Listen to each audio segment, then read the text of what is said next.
Yo, what's good? It's Bear in the building. Thank you for tuning in to another episode of Queen Talk. If you are new here, welcome. Make sure that like button, subscribe button, leave a comment. Let me know what you think of this episode and all the past episodes. They've been really great. Today, we got Kayla Bell-Consolver, who is a licensed mental health counselor, who is also a public speaker based out of Des Moines, Iowa. Welcome. Yeah, thank you. This is the first one from Iowa. First one. I wish I could say that would surprise me. I'm happy to be here. Yes. I'm glad you made it to the Queen Talk platform. I really appreciate you Absolutely. Thanks being a guest. Will you let the audience know how you identify with the community? Yeah, I identify as a proud Black lesbian woman who's also cisgendered. Love it. Proud Black lesbian.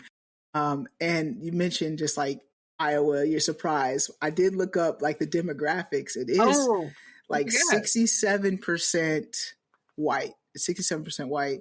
It said 10 or less percent Black. So it's better than I thought. But it did say that it had a high immigrant population. It does. So you could really see that when you go there. So absolutely. So I was like, okay, it's like Kansas. You can see, absolutely. Very similar. And you grew up, born and raised there, correct? No, I was actually born and raised in Tampa, Florida. And then when we were going into 2008, moved up to a suburb of Chicago. So I spent all of my high school years in like the second half of my 8th grade year in a suburb of Chicago. And then I came to Iowa. So I always like to say I still got that little Tampa girl in me. Right. So, yeah, but I'm residing here now. That's a big difference from Florida to get the Chicago life, especially like in that prominent high school era. Like, what was that like in Chicago, in the suburbs? It was transformational, I would say, because you grow up most of your life not knowing there's a difference. I'm like, oh, this is just life, and all of a sudden, like, oh, this is very different. Like, even culturally, like the North versus South. So I was a baller down South, and then even playing basketball up North is very different. So I found myself really struggling to fit in, which hindsight's 2020 is like, I didn't need to fit in. I was great the way I was, but people talk different, they dress different. It just was a really challenging time. I think probably up until my sophomore year where I got and found some community. That's where I switched to track, and that just became my thing. And playing the clarinet and things. So some things came with me, some things I had to shift. But it became good after like the 10th grade. Awesome. Yeah, I know like the Chicago style living, like I was born and raised, lived here in Kansas all my life. Like there's been a year maybe when I was younger that I lived in Texas. So I get like a little bit of what you mean. Like it's completely different than when I was growing up here, than getting that Texas culture versus I haven't even looked up the statistics here in like El Dorado. I'm sure it's like 95% white, 5% like sprinkle of people of color like throughout. So I understand what you mean, like the difference, and having to navigate that at a high school level, learning it, trying to find your friend group. I feel like that's an age it's tough already to be a teenager to move to a completely different state. Is there a reason that you guys moved to Chicago? Yeah, my mom's job relocated. And so it was either that or like a small town in like New York, which wouldn't have been the best for us either. And so I'm glad you named it. It was a difficult transition because everybody knew everybody. By the time you're going to high school, most folks, if they've lived there all their life, they have their friend groups, they have their cliques. Right. And so really navigating, like not even knowing dynamics. I don't know if y'all kicked it or not in middle school or what the drama. I'm just here. Yeah. And so that was an interesting transition, just to be like almost like floating a little bit, just finding like, where are my people, until I was able to find that. And then did you like learn the train system, or did you still drive your car? Like, because Chicago, I like when I visit, there's kids getting on the train to go home. Like it's completely different. Yeah, no. Thankfully, I went to high school in the same suburb, so it's like a 15-minute drive. Okay. The bus system is different because in Florida, it's like you have to take a bus to like a transit, and then that bus takes you home. So it was more like learning like, where do I go to make sure I'm on the right bus and where the bus stops. And so that was probably some of the hardest. But I honestly resisted the move a lot. So I actually didn't learn the train until maybe I was in college. Okay. So I was like, I didn't want to do this. I don't even have to figure this out. I just want to go to point A and point B. That's it. So I learned that after. Now I have appreciation. Really Yeah, that the whole transit system, it is a whole world of its own. Like Mm-hmm. if you've never had to like use it or navigate it, Yeah. you just like appreciate the what you Right. do have, like having a car and being able to go to Yeah. point A and point B. I know here in Wichita, like ours, I don't even think it goes past like 10 p.m. So if you work overnight, and you don't have a car, you got an Uber or because the bus system don't work, then like it doesn't Yeah. go around our whole town. Like it only goes to Wow. certain areas. So you probably have to walk still 1 to 2 miles if you're Right. trying to get to Goodness. a destination far south or west. So Mm-hmm. God forbid it's cold. right, you definitely just have a different Yeah. appreciation of it. And then you said you moved to Iowa, so that's a different jump. I mean, Chicago. I Yeah. assume like you got a little culture in Chicago and Yeah. Florida, and then Iowa. Like, why Iowa? Yeah, so I created college in Iowa, which is my experience is so unique. I don't know if it's because I cultivated it that way, but my immediate community of people I rock with and spend time with is very diverse. You know, Hmm. so sometimes I forget, oh, this is so different. Because Chicago, what I will say is, in the spaces we occupied in Florida, were predominantly Black. In Chicago, I got really connected with a wide range of cultures because this is a lot of people from a lot of different places. Mm-hmm. So when I came to Iowa, my brain was already primed to look for that and seek that and find those connections that so a lot of my community looked like that until you look around and you're in class and they talking about slavery and they talking about and you feel eyes. I'm like, oh, I wasn't used to that. That was different. It's like, oh, I'm really like standing out. But even like my track team, I ran track in college. My whole team predominantly was Black. So it was like I always was around, that Yeah. experience. But it was when I graduated college, once you like leave that nest and you start, really advancing out of it, you start realizing there's not a lot. And that's where the isolation hit, like in the workplace, and a lot of the community events, unless I'm going to them that are predominantly like Black folks, like Greek events, things like that. It was like, yes, it's everywhere. And when we became way more pushing towards a red state, you really feel it and you don't Mm-hmm. know who's for you, who's against you, and people really only see your skin. Either they're trying to like connect with you from your skin, or they really trying to show you like I'm not really in connection. Or Yeah. we have this things like Iowa Nights where they're like I'm gonna be nice to you, but you really don't know where they stand until something comes up. So that's where more of the challenges I started, experiencing here. Yeah. You brought up something with like you have always put yourself in situations to find community. For Yeah. me, I didn't do that till like my master's program. And that's because like Mm-hmm. the master's program I went to, it was the first time in the program that I went to that it was that diverse. So it like came to me, thank God, because like I said, growing up in El Dorado, even if I was like looking for that in that town, there wasn't finding that. But like I always say, like, man, I'm so tired of Wichita because if you go out to the community, you go to restaurants, it is white, like it's very Mm-hmm. white. But doing this podcast, I'm searching for like guests. I'm like, okay, actually intentionally trying to find people. I'm like, okay, we're here. We're Yeah. definitely here. It's just you have to literally go out and search because I don't like. There's nowhere that we have. I don't know about Iowa that it's like, okay, this club, there's going to be a lot of queer people of color in this spot, Yeah. or here at this area of town, there's gonna be a lot of queer people of color. Now there's gonna be Right. like there's a black side of town, there's a Hispanic side of Yeah. town, and then we have all the white. But like as far as like finding the queer people of color, Yeah. it's you really have to search for that here. No, I resonate deeply with that. Like to the point, my word of the year is intentional. Similarly, it's like I'm trying to find where we at, like in the Mm-hmm. world, the experience, because that is deeply the isolating experiences. It's not there, right? Mm-hmm. They might find one here and there, but like as a collective, I haven't seen that or experienced that. Yeah, and you mentioned your friend group, like you intentionally. Is it now? Do you feel like it's queer people of color who you have been able to connect with? I would say in the last like 6 months, Okay. it's definitely like that. Not here though, in the city though, like all across the country. It's like what Mm-hmm. my network looks like with queer people of color.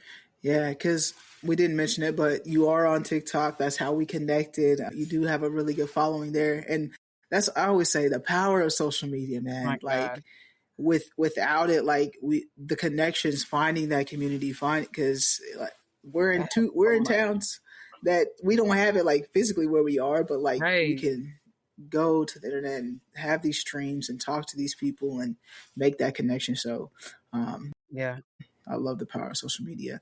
And we did mention it also. Drake University is where you went to college. So it is a predominantly white school. But like you said, track, you is. Yeah. If I didn't have track, my experience would probably be very different. Because even my coach was black. Like all three coaches on the track team were black at my time. And, you know, so I'm just like, I had that kind of exposure, which was really a buffer for me, that I think it made my eyes not see it as like when we go to classrooms, yeah, there would be those spaces. But when we come, I'm with my team at least 3-4 hours every day, and all day on the weekends. It was I think it was a huge buffer to know we got each other, and we'd be in each other's rooms after practice, and we'd be talking about this person said this, and like, do you know what they said? And if I didn't have that though, that would have been way more isolating. Mm-hmm. Yeah.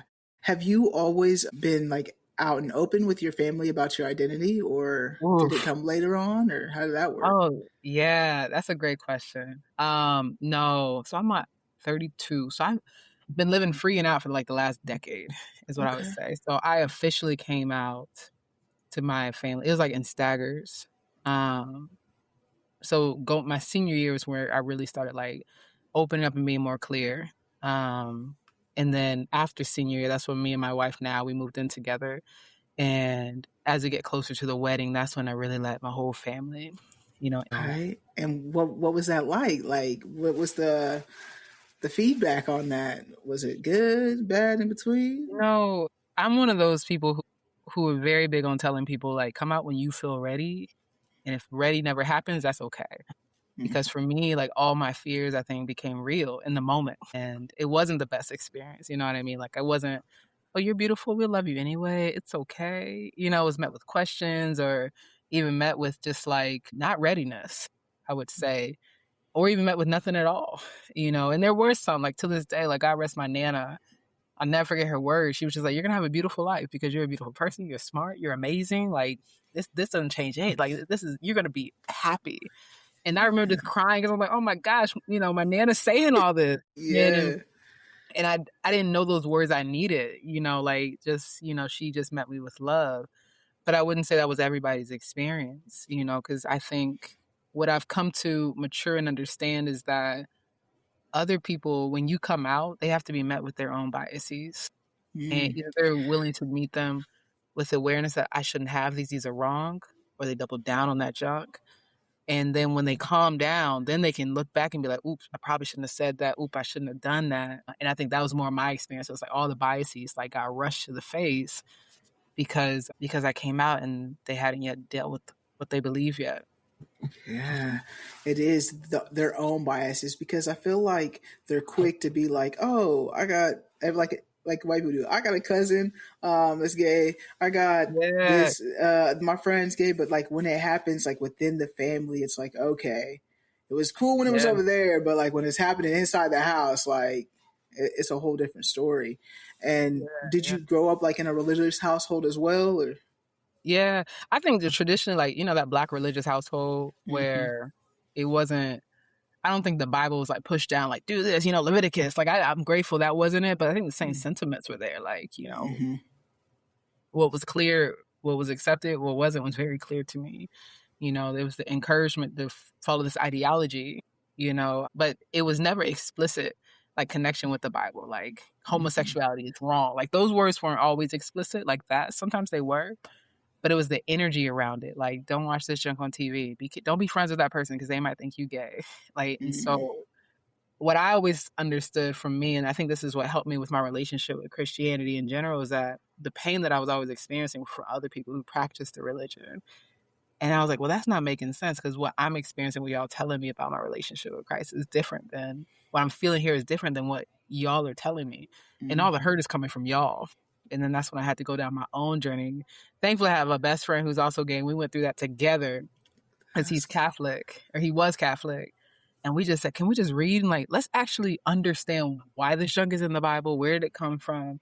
And then come to our conclusions there. And that actually gave us a lot of like freedom and liberation to realize like, oh, y'all interpreting some of these things. Are y'all interpreting some of these things with a lot of harm and pain, which is all throughout the Bible. Mm-hmm. Yeah, So, and it like just I've talked about this in the past, but just like it pushes people away. Like I feel yeah, like you want people to get closer, and what they do is like the complete opposite.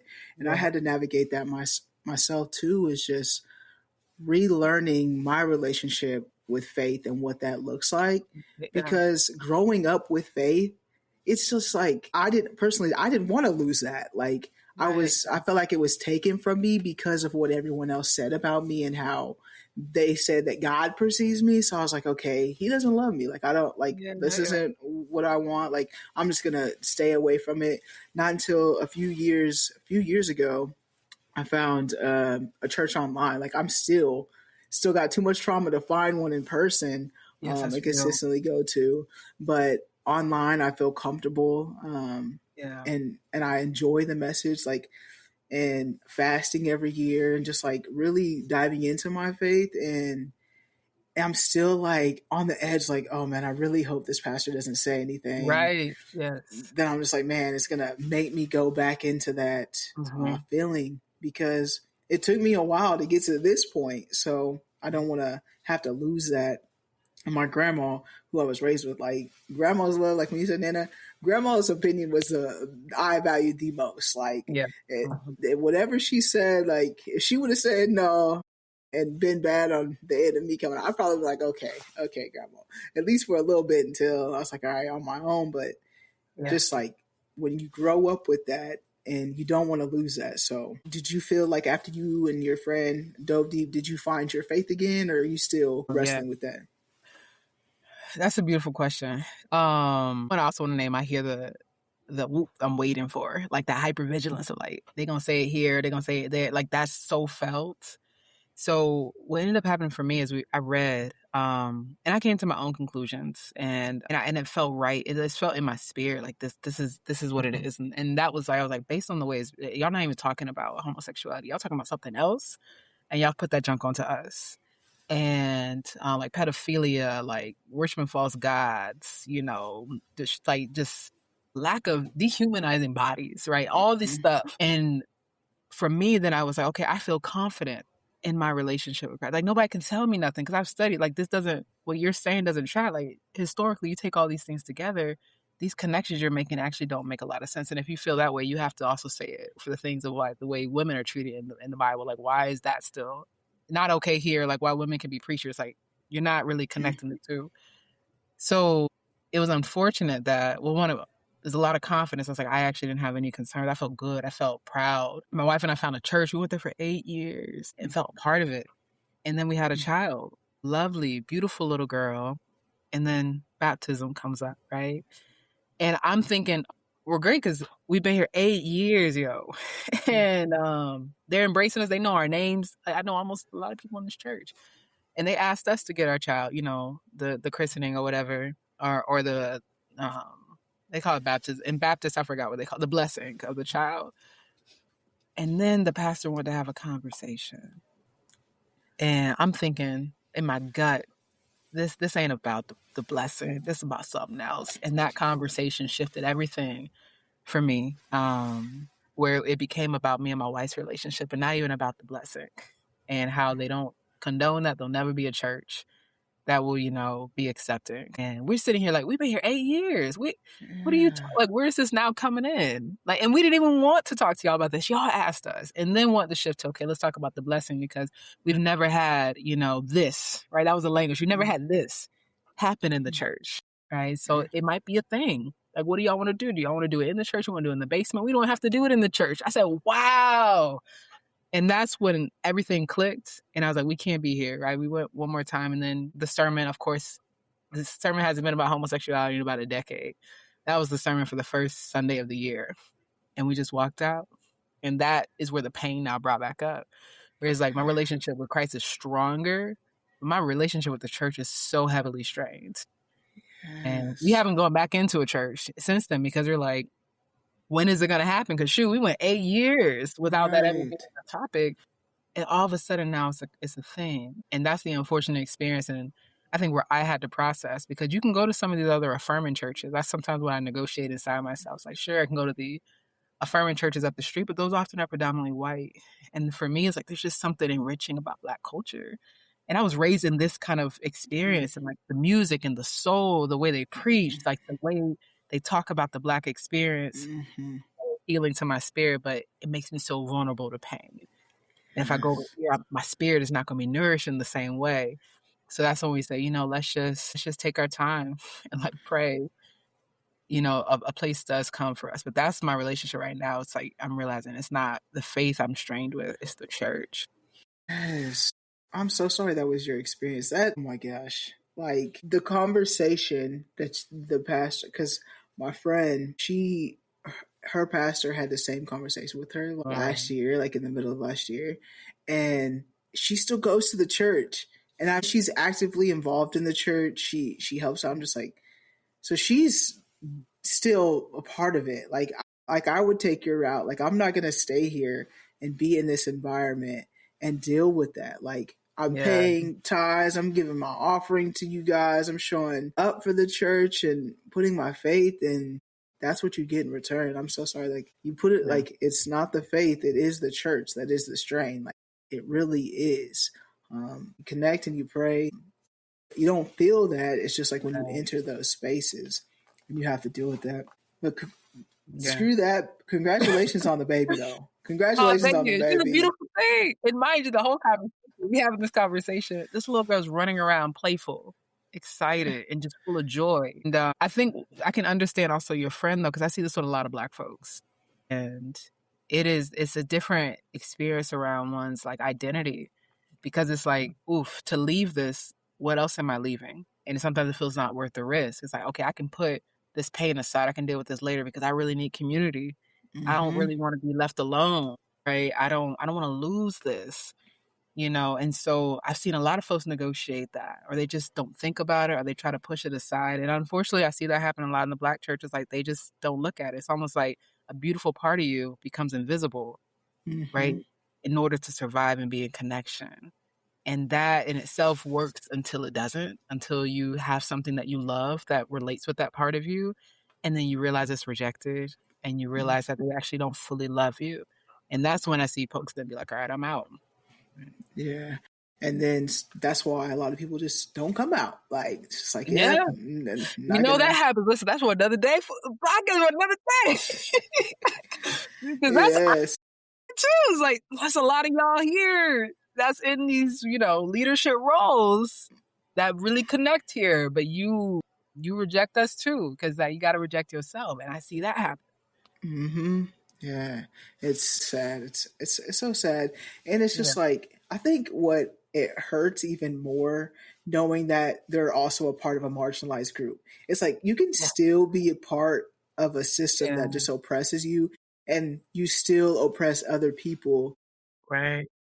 Like, is it just to feel like the hierarchy? Like, oh, we don't. I cannot understand that. I don't. But I think like it happens all the time. Just like within the community, you can't be Black and gay. It's just like when you're in those spaces, you are Black. Like, don't bring any other problems over here. Like, we're only focused on this one issue, and you're not even really focused on this one issue, because we'd be a lot of more ahead if we was really, really focused and connected within the community.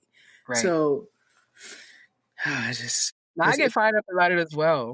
I get fired up about it as well. And I think what ends up happening is, I think a lot of times, unfortunately, we still see other identities as choices or places of shame.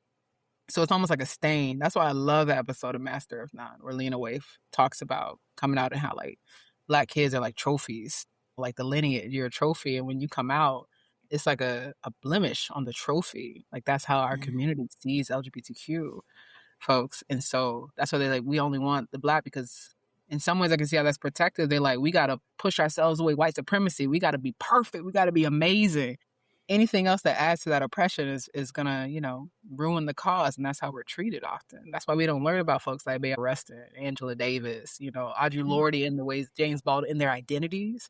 We don't learn about the fullness of them. We only learn about the Blackness within them.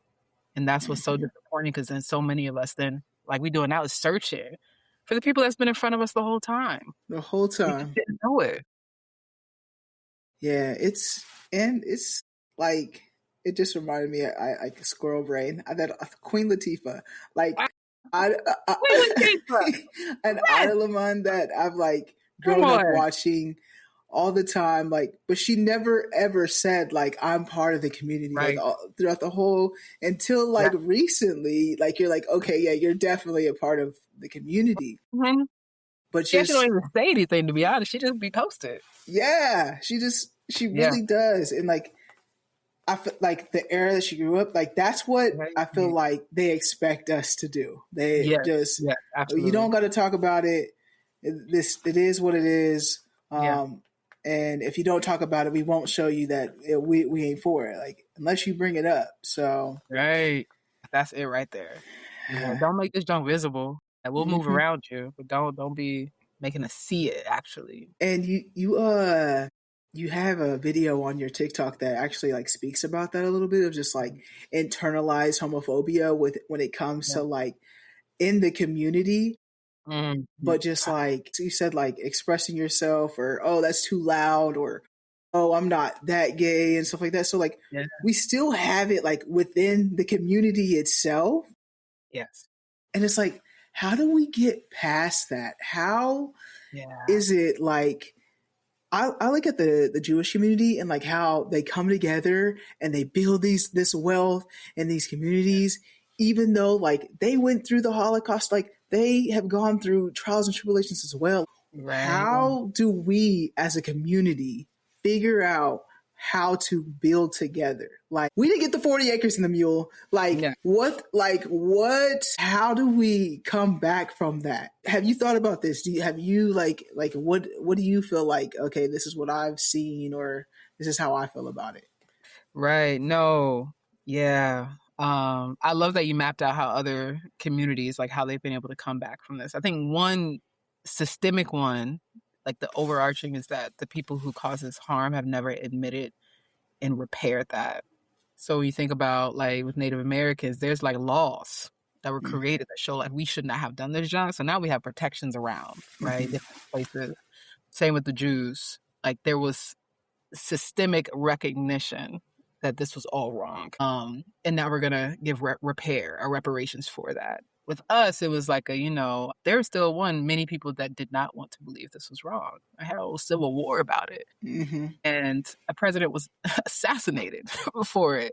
So in many ways, we have not wanted to repair the wrongdoing. That's like step one. So when you have that, underneath it, there's all these other people that can question how wrong was it, right? What really was it? And now we're taking away history. Like we still don't even want Mm-hmm. to own the John. But what I think one of the deepest and visceral ways that slavery really impacted outside of our physical bodies is the way we started to internalize that pain. And like even when I see pieces around shame and responsibility, that there are some folks that have attached, what happened to our own abilities and like what we think and how strong we are. Like when Kanye came out and said that foolishness around like slaves consenting, like what? It just shows to me, it was like there are some people who really believe it's black people are responsible for their own pain, right? It's because of them, and that's a part of, trauma and healing is like I gotta distance myself because it's too much. And one way I Mm-hmm. can distance myself is set by disassociating myself with what is happening. And I think that's one piece. So I think about even like with internalized homophobia is either I'm still blaming myself for what happened. How can I come together when there's a part of me that still feels like the pain is because of who I am, right? Mm-hmm. And if I could just get away from that a little bit, then things will be better. And that's why we have class issues in the Black community, right? It's Mm-hmm. like we call ourselves ghetto. We do all these things, right? Even in our natural hair. Like that was a whole thing around the natural hair. Why do we even need a natural hair movement in the Black community for each other? Right. Right. Yes. So I think in some ways we've metabolized our oppression to the point where we feel it was our fault, right? That things happened. Everybody jokes with what they say about Harriet Tubman. Like Harriet Tubman would have shot some of y'all. But it's the same piece around. We hear that. I'm Yeah. like, well, what are we actually saying with that? We're saying it again, some people wanted to be there because that was safer or whatever reason that was comfortable. Whatever comes up, there's still so many that, of us that are still like, we don't really fully see the gravity of what happened and blame us as Mm-hmm. people for why we're not progressing. Because we're ashamed. Some people are ashamed. Yeah, no, it just like the field nigga and the house nigga, and Yeah, not like right there.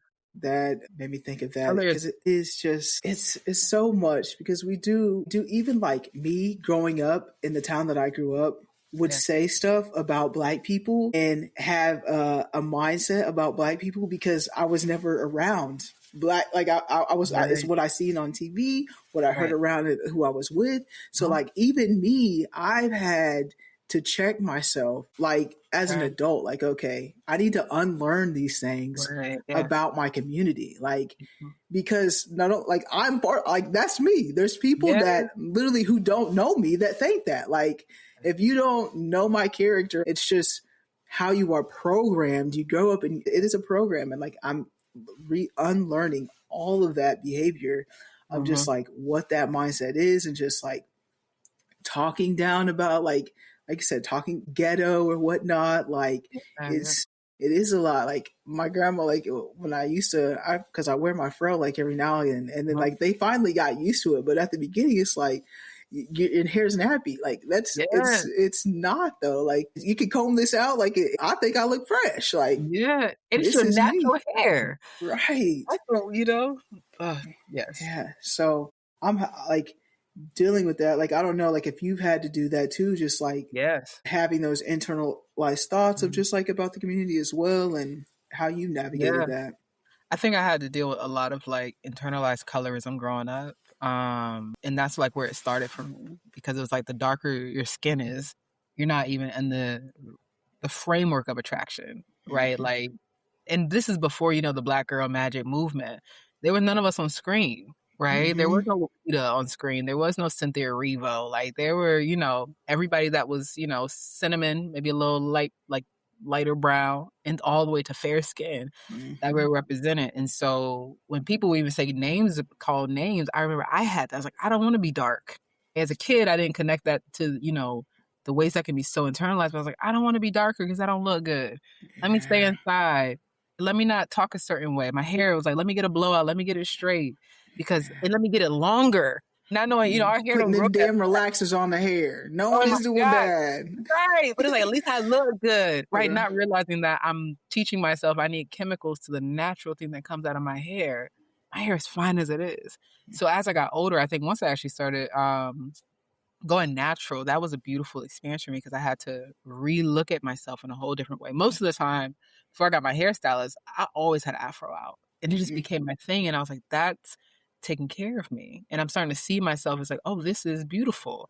And I always had an issue with makeup. I didn't like it. But then I was able, even through then, I was able to see my full self of like, oh, this looks good. And then as I saw more dark skinned women like on TV or talking and being like in the public eye, I start to say, oh, there's difference. Like there really is something in like representation because you Mm-hmm. get to see that we are beautiful. We do have good opportunities. And that helped me quite a bit. Like even the way I talked, I stopped code switching, I think, after like 2020. I said, nah, y'all gonna hear this full thing. What is this? Because I was like, why am I even talking this way? Like all the things is like the pieces. Mm-hmm. And now I'm in this new even journey because I realized even my attire, professional attire, was rooted in, not Black culture. Because I started saying, if they can wear them white Skechers to work and with them Jackies, why can't I wear my J's? What's I wrong know with that's that? right. I know So that's now I'm right. like, oh, so every now and then I'm like, I might pick my fit and see like what shoes, because I'm a sneakerhead. It's like, what shoes might be able to go with this fit? Because what does this even mean? Mm-hmm. And I think actually the turning point for me, I don't remember when it was like pre-pandemic, was when Twitter was popping. Someone had put on there, like, if you Google professional hairstyles and then unprofessional hairstyles, like, what do you notice? And I remember looking that up. It's better now. I think they probably peaked game, but it used to be professional hairstyles were all white women, period. Unprofessional hairstyles were all Black women. And I just remember being like, oh my gosh, there it is. And I'm looking at my closet, and none of my clothes actually look like me. Like, well, I'm not even wearing clothes that even align with me, but I'm what they think professionalism is. And so after college, that really transformed a little bit more in me having to sit with some of these like nuances. Like I love being Black, but I made Black feel like I had to be excellent. Mm-hmm. But I was like, can I just love Blackness? And it's just like relaxation and Right. moderation. Like it ain't got to be all these things. Because that was another form of like anti-Blackness inside. It's like you're only lovable as a Black person if you're doing the most and you're aligning with what white society says is excellent. Not just being chill and doing what you do. Yeah, perfect. Have to be perfect Perfect. and really separate yourself. Like Yeah. to make it known, like, yeah, that's not me. I'm not like like that, but yeah. Right. And we know how there's people who do that, and we do it now. We don't even hear it. Oh, we do. In class, I would say is the biggest thing I see with us as a community is class. And that's where that genre really shows up, right? Because we don't want to be associated in a certain way. Yeah. No, I like how you said though, like what is like the points of like why you feel like it's a strain in our community. And I think just like not getting that recognition is a big one though. Like Yeah. people acknowledging like what they did was wrong, because when you do hear like about the Native Americans, like everyone knows like this was their land, like, and Yeah. it's very known, it's stated, they under like they get taught about their history as well. And then with the Holocaust, that's a huge topic in high school and learning Yep. that. And I didn't learn about slavery until I took a specific class. It was an African American class. And that's the only time that I actually learned about that history. And like you said, now they're trying to erase all that. So Yeah. when you don't really know about your culture, you don't know how to find your culture. I didn't even know what Juneteenth was Mhm. until like 5 years ago. Like, Yeah. never heard of it, didn't know anything about it until I was in college and someone was like, "You want to go to this event?" And I'm like, "Yeah." And then found out what it was. I'm just like, "What the heck? Like, Hey, yeah. why don't I know about these type of things?" So it is. I still have hope that it can be done. I feel like you just have to have a few leaders Mhm. that do the cultivating, and the social media like And that's is, why they're trying to come for it because they you know. like it, yeah, because and I tell people this all the time, like social media, it is a blessing to have, because like you're making this community and it can be taken away from us at any time. Like Yeah. I don't know if like since the TikTok situation has like the policy and privacy has changed for you. Like I don't know if you've seen a difference like within your page, but I've already seen people like talking about how they're getting shadow banned. The Mhm. algorithm is like creating zeros on their Oh, well. videos. So we are gonna have to find other ways Yeah. to navigate. And I saw like being intentional with representation, Right. building apps, um, figuring it out. We Yeah. have some great people as part of the community. So Yeah. and like I'm doing what I can. This Queen Talk Word. representation, like I needed that for myself. I know other people need it as well to find that community, because it can feel isolated if you Yeah. do not have that. If you don't have that. Absolutely. And so, all right, let's get a little lighter, okay? Let's switch gears here, okay? Right. And this is Um, me every day. I was like, I'm diving. yeah. But you are married, and I seen like you've been with your girl since like '08. Like Yeah. in the Yeah. queer world, I y'all know. What's in there. that? 8 years this year? No, 18 years. Yeah. Y'all in there. So did you met her in college, or you know you said in high No. school? Yeah, we met online actually. Okay. So that's kind of where we started. She wasn't Online real. in '08. What app was this? Tagged. I love how everybody asked that question. I was like, what a time. It was tagged. I don't know if you remember the tagged app. It was like up there with MySpace. Okay, I And don't remember that one. yeah, it was a fun one. They had a lot of chat rooms and things like that. Which I look back now, I think there was a part of me that was like seeking community even back then, even if I didn't like really connect the dots. But it was that app, and then we shifted to like Facebook, and yeah, the app is gone now, or it's like a dating app or whatever it is now. But that's when we started connecting, and she was such a sweetheart. She still is, but so persistent. And I remember it's funny because 2008, we were on the phone when Obama got elected the first time. So that's how I always have the memories. Yeah. What a time, 2008. What a time. But yeah, we've been together ever since then. I So will never forget where I was when that happened. I was at my grandma Ruby's trailer with my dad. My dad used to watch the news channel all the time, like any like that. That's where I get it from. Like most of the time at my house, my partner hates it because I'll turn on Fox News, I'll turn on freaking it, like all the news, CNN. Just I want to hear it all. Like I need to hear what they're yeah. feeding them and getting all the information. But I was sitting there with him at my grandma Ruby's house when that came across, and I couldn't vote then. I wasn't old enough, but Uh-huh. that was a time. That was a time. It was. It's like a breath of fresh air. which I think catalyzed a lot of the things we're seeing right now. But yeah, no, it was yes. Oh, I'm like my brain's be going down like memory lane. I'm like, yeah, there's a lot of life that's happened since 2008. But we do have one of those stories like beautiful on the other end. It's like, yeah, to go from, the experiences we had to like now we have a beautiful family with a 2-year-old. And we just purchased our first home. Sometimes that's the stuff that gives me hope in the world and the way things are. It's like, oof, thank goodness we're still able to have these opportunities. That's interesting that you chose to bring a child into this world. I always Ah, said like I don't know. I just yeah, like, did you have those thoughts like, man, navigating, especially as a yeah, queer couple? Um, right, right. So the the hesitation never came up, but definitely the intention of what would this look like, especially because she's biracial. So we knew there'd be certain challenges that she would experience, and so we were really intentional. Even like her name, the donor, right? That's a whole other experience. Even bringing a child in, we have to go through certain hoops. So you're like, okay, let's look at the donor, like what's his purpose, what's his mission in life, which I love that they mapped that out, right? What were some of his ambitions, because that's the story that we want to be able to tell her. And even with my daughter's name, her name comes from my middle name, which then comes from my grandmother's name, and then her middle name comes from my wife's mother's middle name. So it's like we want you to know you come from people who come from people, and her name mhm, actually means defending warrior, Celicia. And so it was actually right around Black Panther. So this is what helped as okay. well, the first Black Panther. And I was like, I want a child that when they say their name, they feel that proud. They feel like they stand for something. They mean something. And it's funny because she'll be saying her name like that. And I was like, oh, you're proud of who you are. And I knew we were raising a social justice baby. Yeah. And just because that's just the way we operate in the world. And it's like, we're going to raise a child that's also going to create ripples. So how does she show up in the world? Like treating her with so much love and kindness, and also like a sense of how do we care for each other? There's of course so much fear and danger of like, oh my gosh, to bring something you love so dearly into the world that could be taken away is terrifying. But at the same time, there's something so beautiful and playful about bringing this energetic source that only wants goodness and care. Unless they have an attention temper tantrum. I knew when we brought her in, it was like, just want to have a child that is going to create a bigger change in this world. At least we hope, but I think that's the foundation. And also one that doesn't have all the wounds. Like, home's going to be a safe place.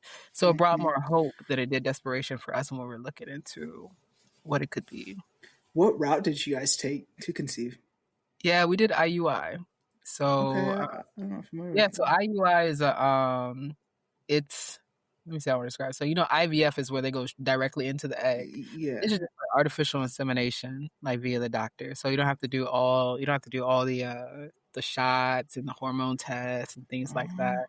And so you just find a donor, and then you collect their sperm. You pay for a certain amount of vials, and then you go to the doctor, and then they'll insert that, and then you wait to see if there's a pregnancy. The nice. difference is that there's a lower rate compared to IVF, obviously, because you're going directly, to the egg. However, it's way cheaper. I think it was like for per vial, it was like $450 or something like that. But the process, I think, as a whole, was maybe like $5,000 compared to like the 15,000 per time. Right, But yeah. yeah, $5 is doable. Like, I that's don't what want to our have, mind was. yeah, I was like, I still don't Compare want a kid, but I've 15 to always, 20 grand. It's like, ooh, that's a lot. that is a lot. That is a Yeah. lot. And you guys got married a couple years ago, and 20, No, 2020. yeah, Yeah, we've 2020. on Yeah, us. I know it's a hot minute now. You think about yeah, 6 years ago now. right. Yeah. Shit, man, I that know. was so. Y'all got married during COVID too. Yeah. Y'all had a COVID wedding. Kinda. So we got married in the summer. So by then our whole state had lifted. Okay. That's what we decided is that if the state lifts it, then we'll go from there. And we'll put like restrictions up, and people can do what they would decide to do.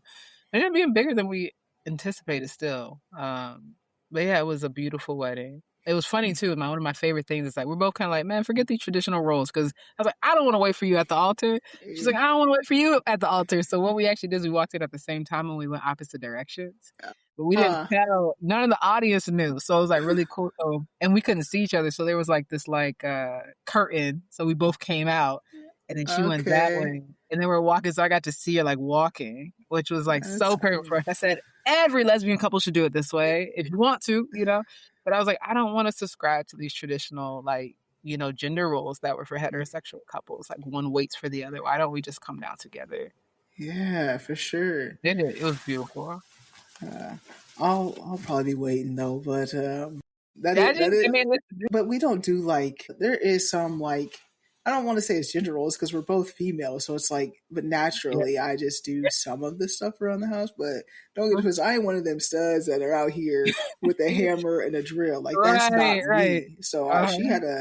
she knew that real quick. Like yeah, we're gonna have to hire somebody. Like that ain't Right. me. But no, we try not to do that too. Of just like Yeah. I realized, and I think that happened like later on too. Just like that's a whole nother thing of just like me feeling like I had to be that, like a Yeah. macho person, and just like fitting this role that I've seen what was like. If I see a queer Right. person of color that looks like me, this is how they act. So this is who I have to Um, be. And then just later on in my life, just tapping more into like my femininity and just like yeah. enjoying that like I am a woman like I and it's crazy because I've always said like I wanted to conceive like I've always been like okay I want to have a Um, baby until I got older. I've babysitted my friends kids and my little cousins and I'm just like yeah, and then I found out I'm like also a selfish person, so like with my partner like I um, want that time with us. yeah. I don't want anybody interrupting that time, Right. and it is what it is because I see like a lot of people they get into relationships and then they Yeah. have the kid and it's just all about the kid. They ain't been on a vacation or just did Yeah. one-on-one Mm-hmm. and since the baby's born. It's like I don't Yeah. want to Yeah. do that. I don't want to do that, and I also don't want to be raised like I raised a child like how I was raised, which is like, oh, go to grandma's house. That's what my mom wants. My mom was just like, oh, I'll take her. I know you would because that's what you did to me, but that's not what I would want to provide for my kid. Right. Is just like sending them off to grandma's house like every weekend, That's living with them. real. Like that's not ideally what I how it should be. How Yeah. do you guys find the balance? Like now that you have a kid, you guys have been together for over a decade. Now these last 2 years, you got someone Yeah. else, so that's a completely different relationship now. It does, and everything you're saying is facts. So I love that you're like taking all that into consideration because I don't think enough people do. And then they get resentful towards the child. And it's like, well, y'all wanted this. Mm-hmm. And so it's really important. And I think that's the only privilege I would say we have is that we actually really got to wait and decide. There were no accidental pregnancies with our relationship. Like, there's no stuff like that. You really have to be ready for Mm-hmm. it. Yeah, so I think it did help us being together as long as we were because by the time we wanted to bring in a child, we were like, we have experienced so much together. Like we actually want to bring in someone to experience it with us. We want this little one to be with us. And so it's amazing she's already traveled out the country. Like this little one with us. Nice. Like there are things it's like what are the things that we do? A lot of things we were doing at the time is like, oh, we would love to bring her. So if we were to Mm-hmm. travel, it's like, oh, we'd look to have our little one there with us. At least where she's at right now. Because there's always that worry, about like, oh, is everybody gonna be able to take care of her? So we like, let's Mm-hmm. wait a little early. But we went to New York this summer. She stayed with my parents and we were able to go. And so there is this piece around like what is it we want to do together and then what does it look like? So we still go to dinners and things like that. But we Yeah. like really like spending time with her and inviting her into our world. And that's been something that's been really cool. So even like one time I went to the gym for this team lift, they all came and like my little one is running around lifting weights, like pretending, and that feels so fun. And everything's changed. Like we would just watch movies. She just has her tablet and she'll eat the popcorn and she'll watch her little tablet while we watch whatever we want. So it's kind of Yeah. like we found this like negotiation with her. But it hasn't changed. I mean, there are some moments like we're a little tired. Like we both like at the end of the night, like, all right, we both tired. We don't have the same time the way we were used to because there is so much energy and exhaustion that can come into it. But we make sure we stay connected. Connection just looks different in other ways. Mm-hmm. Because especially because she carried the pregnancy, it just that grew us like in ways that I couldn't even imagine. So the way we care for each other now it's just because it's like we got to make sure she's good, but then we make sure each other are good. And what is it that we're actually needing? So Yeah. it's been nice. It does change, but these are the conversations we definitely had before. It's like, well, what did it look like? How do we make sure we both still feel it in connection? And so doing like little things. So it's not the big grand things anymore. It's like, oh, you went to the store, you got me a spray, oh, you got me some snacks. Oh, you're gonna cook like little like just consistently thinking of each other. Yeah. Bring You definitely have to have those conversations. I'm in a book club, and I picked the book "Buy What You Love Without Going Broke," and Oh, it talks about money, and so you don't talk about mm, money. It's like it's a taboo conversation topic. So when we came together as a book club, a lot of us are in couples. So you really mm, got to see just like the dynamic of, oh, we never really had this conversation and we right. never talked about this or like, and that's something like I told my partner and I, we looked up like a list of just like conversations that you should have with your partner before you make a commitment. And we Yes. have really just like been intentional with that of just like, we need to make sure because money is the number one reason why people Yes. get divorced. Yes. And if you're not talking about this with your partner and really being in like a partnership, like that's what we have like really just been trying like when we get together, I don't want it to be like, okay, this is mine, this is yours, and Right. then Yes. me still struggling or you're struggling Right. and when we have each other, like Right. Yes. so it was just like really important for us to Mhm. have those tough conversations. So it's good that you had the tough conversations of even having kids because like you said, people don't, they just have the kids Yeah. and don't even think of all the consequences and everything else that comes with it. It's just like, I'm stuck on this, I want to have a kid, and that's Yeah. it. Absolutely. Hmm. And I'm glad that your family is. You said you leave them with your daughter with your family, so the relationship that you Yeah. have with your loved ones is still close enough because you ain't about to leave your baby girl with just anybody No. now. No, no, they have it's grown a lot. They have definitely it is not the same. But when I first came out, there was this shock or like, how do we deal with this? Or like, I don't really know if I can. I mean, there's still nuances. I think that's everybody has their own journey with coming out, and the people around you do as well. And how courageous they are to lean into that is going to impact the depth of the relationship. And Mm-hmm. so I believe like where we're at is like, yeah, we still have family time. We come together. I wouldn't say the conversation LGBTQ comes up too much. I mean, my dad, he actually surprised me. I was really proud. He sent me a picture saying he was at this LGBTQ training for his job. And I was like, Don't oh, you just love that? okay, Dad. Okay. That's all he said. We didn't talk too much about it. I said, how'd you Yeah. like it? It was good. That's it. Okay. But in that, I can tell that's going to open them up. It's like you got to be willing to do that work, Mm-hmm. right? To be in a relationship in that way, or else it's just going to be here. So that's kind Yeah, of what I've learned and reflected on. that's good. That's good. And you mentioned that your baby is biracial. Yeah. I did do my research. You are Oh, is research. yeah, I was. Is your partner white or is she Yeah. like okay? How is that dynamic like with your family? Were they like was it more shocked that you told them that you're a queer or that you brought home a white woman? Till this day, I don't know.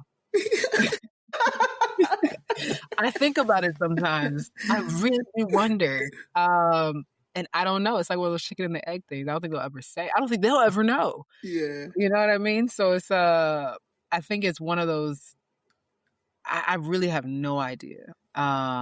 Because we're from the South. But I think things Mm-hmm. can be compounded, right? The two. Sometimes I'm like, ooh, if I had brought home a black woman, would it be easier for them? For sure. And I'm like, if I brought home a man, would it be easier for them? For sure. It's like almost like these two things are happening simultaneously. Um, that I'm not quite sure. But I would say, and I think it's not even with her, it's just, when there's so much in the ways whiteness pains black people all the time, I think that has absolutely had an impact on their ability just in general with the Mm-hmm. relationship because it's like this lack of safety. So there's like parts of me that, of course, compassionate, understanding, like the way the world treats black people, the way white people treat black people. There's some pieces here that are harder, but I think they've done a good job of just being in more in connection and relation to see, like, actually, she treats me like I'm a queen. She's loving on y'all too. Like, this is a different experience. Yeah. And in what ways do you feel like she shows up for you? Because I feel like I Yeah. dated white people in the past too, but now I'm not with a white person, and my Yeah. relationship is completely different than what it was when I was. So for you, like, how does your partner show up for you, knowing that you are this black woman? Yeah, that's a beautiful question. I think one thing I have to at least speak to is like how we even got there because I am so loud in every part of my identity. To be with me, you really got to be here, right? There is Yeah. you can't be relaxed around because I'm just so loud about everything. And so a lot of the beginning parts of our relationship was, one, we had a lot of beautiful conversations, like some critical conversations, a lot of nourishing and rich conversations around identity. Right. So some of the things happening now, there are no buffers or issues, like because we did a lot of the work in the beginning. So I would go to events. I'm like, you're coming with me. Right. And so she would have to sit there. And this is impacts, I think, why she can show with me in a room full of Black people. Because we had, our Black Student Union having events, and they're talking about, I can't stand white people. I hate white people. She just sat there, right? And then they'd be like, no shade. She'd be like, it's fine, because Yeah. her relationship with her whiteness is not from a place of like defensiveness, because she's already had to be around and like you hear and you understand. So when I bring home concerns and I talk about the things that have happened in work, it's almost like this is a space where I get to be held and truly like get to be humanized. And that's another way that shows up. Educating people, like prepping, like we didn't go have this conversation. She shuts down things, right, when they happen, especially within her family, or things that I don't even have to run into. And I think that's another way. So it's not even just like some people are just like, they want them to be loud in the moment when things are happening. She like goes the extra step. I'm gonna go talk to you before we come over here to make sure she doesn't even have to experience this. Yeah. And if I don't want to go somewhere, she'll advocate, you don't have to go anywhere. So that's her family. Like if one of her people in her family are like that and they having a birthday party, it's like, I'm not going to that birthday party. You ain't gotta go. There's no conversation needed. There's no so for me, it was like, I just get to exist. It's almost like she's created this orbit in a lot of places in my world where like, I don't even have to think about what I say. I don't have to do. She also used to do my hair before I got my hairstylist, because I got my hairstylist when she was pregnant, because I was like, you're not feeling best. Let me go get my stuff done. But that she was always doing my hair and helped me actually in my natural hair journey to help me see my hair. It's like, oh, it is beautiful. I was doing my finger coils, 2 strands, and all of that, and would even research different styles to do for me. So it's not even just her being like ally, like truly like embodying and embracing all of that. So when we had a biracial Black child, say, this child's going to be raised Black. And we had conversations around it. Of course they are. Let's talk about what that might look like. So she's always just been a partner, I think, in it for me. Yeah, I love that. I don't see how you can do it any other way than that. Some If you're do. gonna, you are That's why I gotta 100% keep in right. mind, we did the You are, work early on, and I have a good proximity to my Blackness, but some don't. And I'm not educating a partner. Yes. My non-negotiables. I'm not educating you at all. Yes. I'll talk about my experience, but I'm not teaching you about this. You do your own. And she did that. Like, if you're gonna Yeah. be with me, that's what's needed. I'm not gonna be like explaining a whole bunch of John. Now, there's some things, of course, I will, but I'm gonna need you to be attuned. Yeah, no, I love that. I love that for you. Y'all been rocking with each other since '08. So y'all have the things that have gone on just like on the outside world, and like that you're able to still be Yeah, comfortable. Because my thing is just like I always said, like being comfortable in your own home. Like that's big. so Yeah, her still allowing you to be comfortable in your own home, like in that having that safe space, able to have those tough conversations, and her doing the work. Like that's that's if you're gonna be in an interracial yeah. relationship, that is definitely how you should have it for sure. And they So have to be comfortable with a proud Black person. That's the other thing I've seen. Some folks, they don't, and they don't want to immerse themselves in the culture. And I don't feel that. Like if I go with my family, I don't feel like anxious around like leaving her for a moment. Like she can't hold and just be around. Sometimes she'll be quiet, but it's not like I'm scared. Please don't leave me in this space, because her yeah, space is different with it. Like she can hold and be comfortable around Black people just existing. That's the thing I've seen with some folks. Like you're not really comfortable around Black people. You comfortable yeah, around your partner who's Black, but you're and not really maybe his comfortable. family, yeah, and Yeah, maybe their family, but like outside of that, like, are you going to the Juneteens? Are you going to yeah, organizations and events with predominantly Black people? Because we do that every damn day, every damn. yeah, In ninety exactly. percent of the spaces that we go into, we are the only one. We've Right, always had to do it. So it's like right. we don't even have to think about it. Like it's just we know Yeah, there is going to be spaces where we are outnumbered. But for them, yeah, they like a lot of them don't put themselves in those situations at all. Like they're comfortable where they are. So yeah, you're definitely right yeah. about that. Mhm. Definitely right. Man, this has been a good episode. Like this, the interracial couples, the church, We had a lot of the Black different. Ooh, history, fucking your story. Like this has yeah. been a great podcast session. I really appreciate Oh, you being vulnerable and sharing your story and your experience with me. Because man. some people like I'm too nosy, but that's why I love what I do. You know, like Right. I Yes. like Thank you to. for having me and being patient. I know we've been trying to get this for minutes. Yeah, of course, of course. I enjoyed it. I knew you would be a great guest when I seen the page and another Black therapist out here. You know, Yeah. Yeah. public speaker. Make sure to hit Kayla up if you guys need a public speaker.